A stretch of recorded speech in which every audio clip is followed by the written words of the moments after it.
And this is the pollinator patio here at Woodland Park Zoo.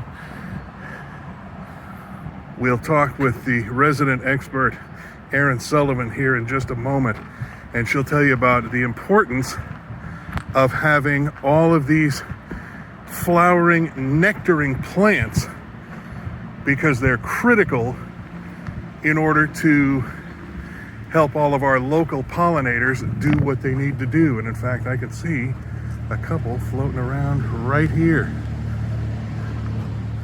See, look, there they are.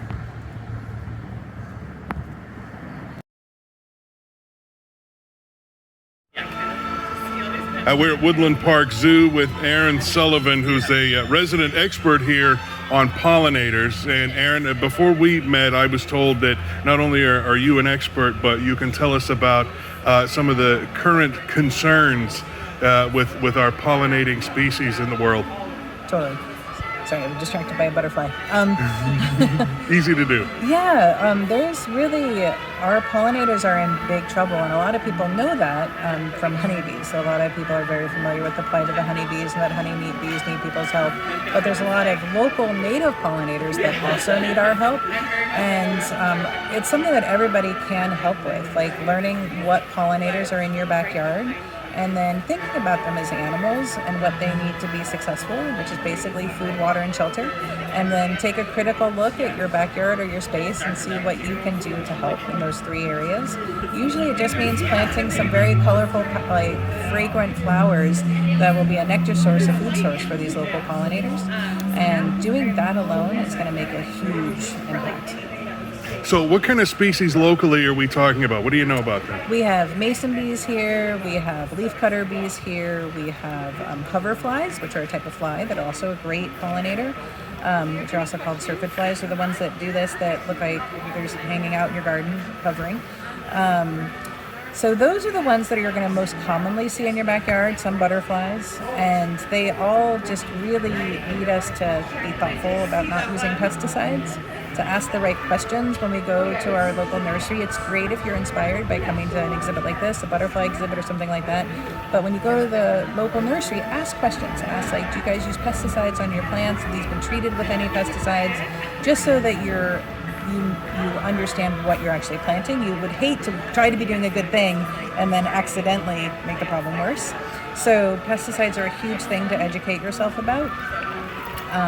In addition to that, just planting habitat, just making sure that there's some nectar plants out there and trying to have as long of a nectar time as possible.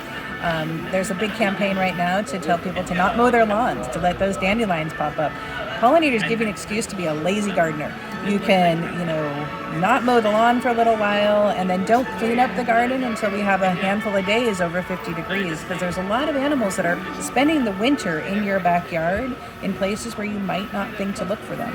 And so again, if you know what's there, you can start to learn a little bit more about them and their life cycle, where they might be spending the winter.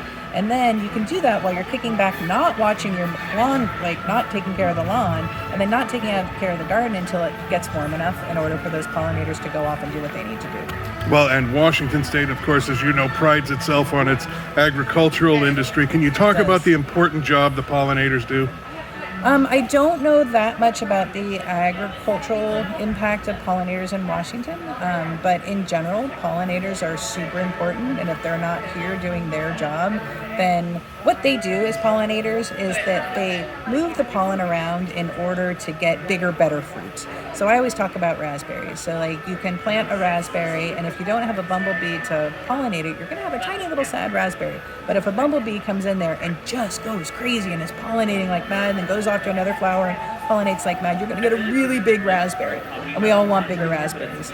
And so multiply that out, and that's the agricultural system. And then that's also just plants in general for landscapes reproducing. You're just going to have more plants. So that's how I would talk about that one. Yeah, no, definitely, because it's they are important. I mean, as I understand it, our food supply would be decimated without them. Tomatoes tomatoes have to be pollinated by a bumblebee. There's actually a little thing in there that trips when a bumblebee vibrates at a certain frequency. And so it's like they are inherently important to our ecosystems and to creating more plants and fruits and berries and all of that. Have we started to get a sense of what might be behind, some of the trouble we're having with some of these species sort of, I'll say dropping in population? I think for a lot of the animals, it's the same thing. It's loss of habitat, it's loss of food. Again, I always go back to basics: food, water, and shelter. And so there's either just no habitat for them, there's not enough nectar plants for them, there's not enough space for them to overwinter or to build their homes. And then you sprinkle over all of that some pesticide use with a little bit of climate change, and that's a recipe for disaster. Yeah, and all the more reason for us to plant those nectaring flowers in our yards and to lend a hand there. Perfect. Erin Sullivan, thanks for that. No problem. Anytime.